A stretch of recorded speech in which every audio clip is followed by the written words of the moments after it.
Hello दोस्तों, कैसे हैं आप सब। आशा करता हूँ आप सभी लोग ठीक ही होंगे।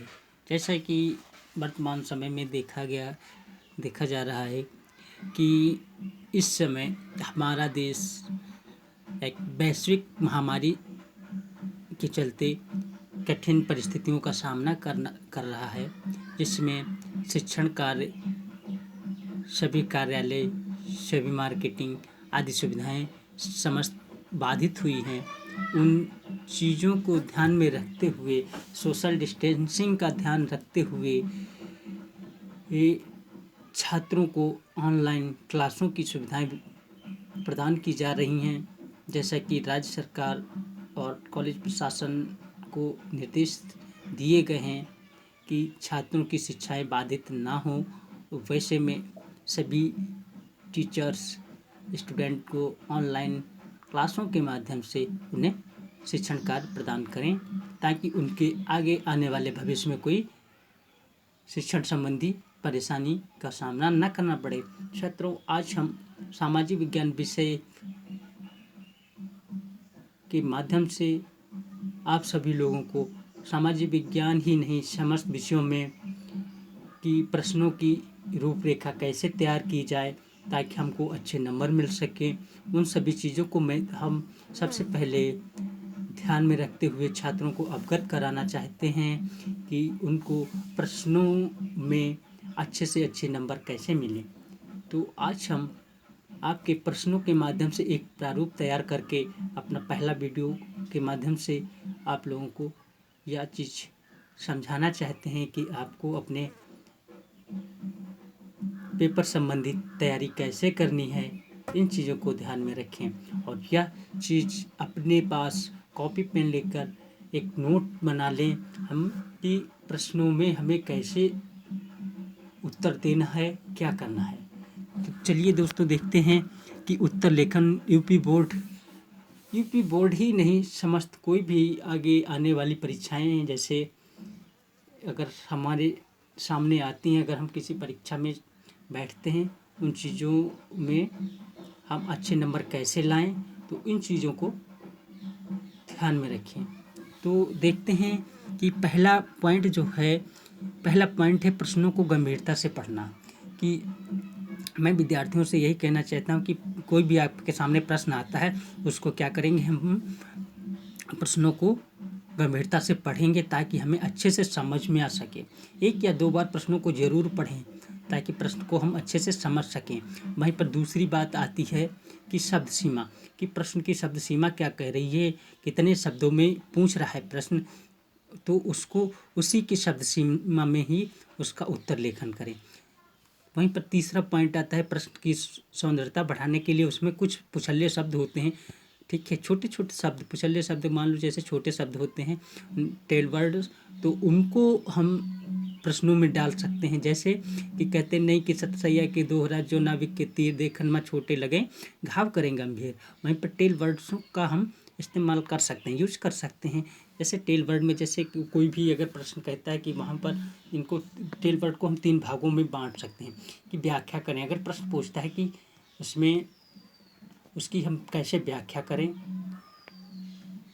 आलोचना करें और टिप्पणी करें, तो प्रश्न में हम देखें पहले कि प्रश्न क्या कह रहा है, व्याख्या करने को कह रहा है, आलोचना करने को कह रहा है या टिप्पणी करने को कह रहा है। तो उसको ध्यान में रखते हुए प्रश्नों के उत्तर हम देंगे। चौथा पॉइंट आता है कि प्रारूप, उत्तर प्रारूप हमको कैसे तैयार करना है।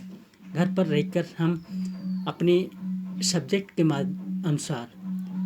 के अनुसार हम उत्तरों का प्रारूप तैयार करेंगे। आंसर फॉर्मेटिंग, जो आंसर फॉर्मेटिंग होता है, मुख्य पॉइंट तो आंसर फॉर्मेटिंग का होता है। नंबर अगर हमको लेने हैं तो सबसे पहले उत्तर प्रारूप तैयार करना पड़ेगा। कोई भी अगर हम पढ़ते हैं किसी भी सब्जेक्ट में, एनी सब्जेक्ट, तो उसमें हम उत्तर प्रारूप अच्छे से तैयार करें, तब जाकर हमको अच्छे नंबर मिलेंगे। उत्तर प्रारूप में क्या क्या चीज़ें हमको ध्यान में रखना है, तो उत्तर प्रारूप में सबसे पहला आता है कि परिचय। सबसे पहला पॉइंट आता है परिचय का। परिचय अगर अच्छा होगा तो हमारा पूरा आंसर अच्छा जाएगा। तो होता है कि जैसे जहाँ पर हम देख लेते हैं, जैसे एक हम प्लेन चलाना है, ठीक है, प्लेन चल रहा है, थोड़ी देर समझ लो, मान लो अगर वह प्लेन सबसे पहले क्या करता है, 1 किलोमीटर रनवे पर दौड़ता है, फिर वह अपनी 200 किलोमीटर की दूरी, टोटल दूरी 200 किलोमीटर की तय करता है। वहीं पर लैंडिंग के समय, ठीक, रनवे पर 1 किलोमीटर दौड़ता है। तो इन्हीं चीज़ों को ध्यान में रखते हुए अगर हमारी रनवे पर उड़ान अच्छी होगी और लैंडिंग अच्छी होगी तो बीच का सफ़र अच्छा होगा, बीच का सफ़र अच्छा होगा। अगर हम लैंडिंग ही लड़खड़ाते हुए करेंगे तो आगे जब हम ऊपर उड़ेंगे तो हम अंदर से क्या होगा, डरे डरे से होंगे। तो डरे डरे होंगे तो इससे हम जो है सफ़र का पूरा आनंद हम नहीं ले सकते हैं, ठीक।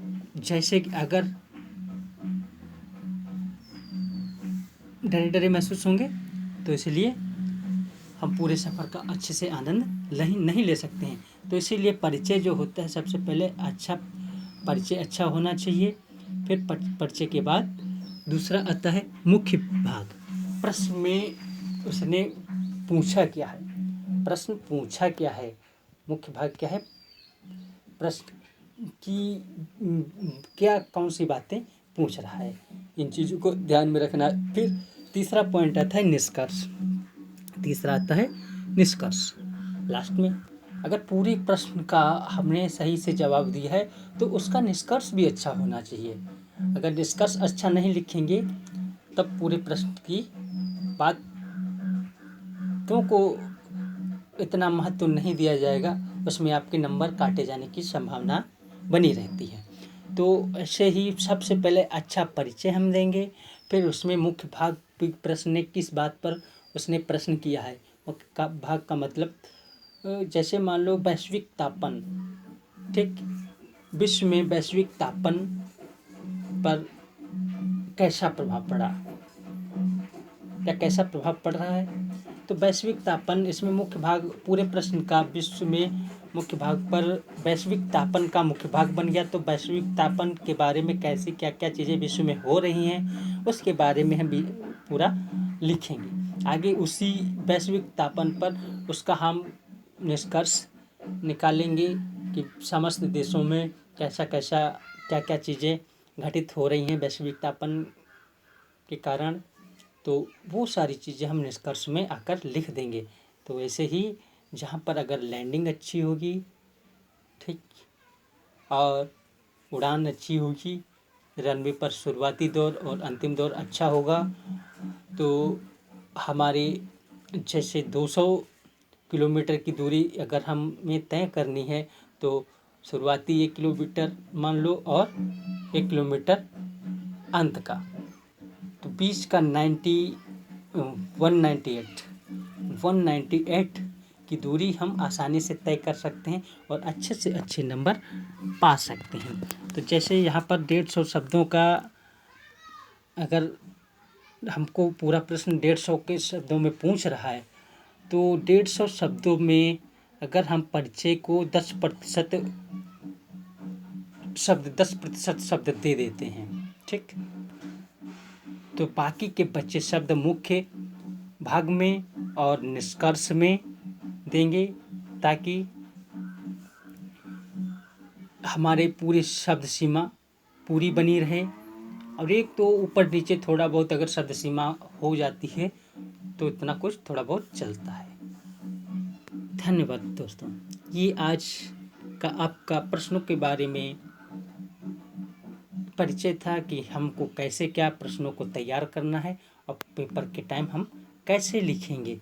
ये सारी चीज़ें, इन चीज़ों में हम थोड़े शब्दों में आपको बताना चाहा ताकि आप अच्छे से पूरी तैयारी कर सकें। अपने पास ऑनलाइन क्लास लेते समय जो है कॉपी पेन अपने हमेशा अपने पास रखें ताकि कोई मुख्य पॉइंट हमें मिलता है तो उसको तुरंत हम नोट करें। दोस्तों साथियों, मैं आपसे यही आग्रह करता हूँ कि फॉर्मेट जो हमने आपको प्रश्नों के लिए बताया है इसको अपने कॉपी पर तैयार कर लें। इसी के माध्यम से प्रश्नों के उत्तर दें। प्रश्न सब्जेक्ट चाहे सोशल साइंस का हो, साइंस का हो, इंग्लिश का हो, मैथ हो, हिंदी हो, सारे सब्जेक्ट में प्रश्नों की समय सीमा इसी हिसाब से अगर तैयार करेंगे तो ताकि आपको अच्छे से अच्छे नंबर प्राप्त हो सकें। आशा करता हूँ आप सभी लोगों को अच्छे से समझ में आया होगा और समझ में आए इसी हिसाब से हमने ये फॉर्मेट तैयार किया है ताकि आसानी से आप लोग समझ सकें। जय हिंद, जय भारत।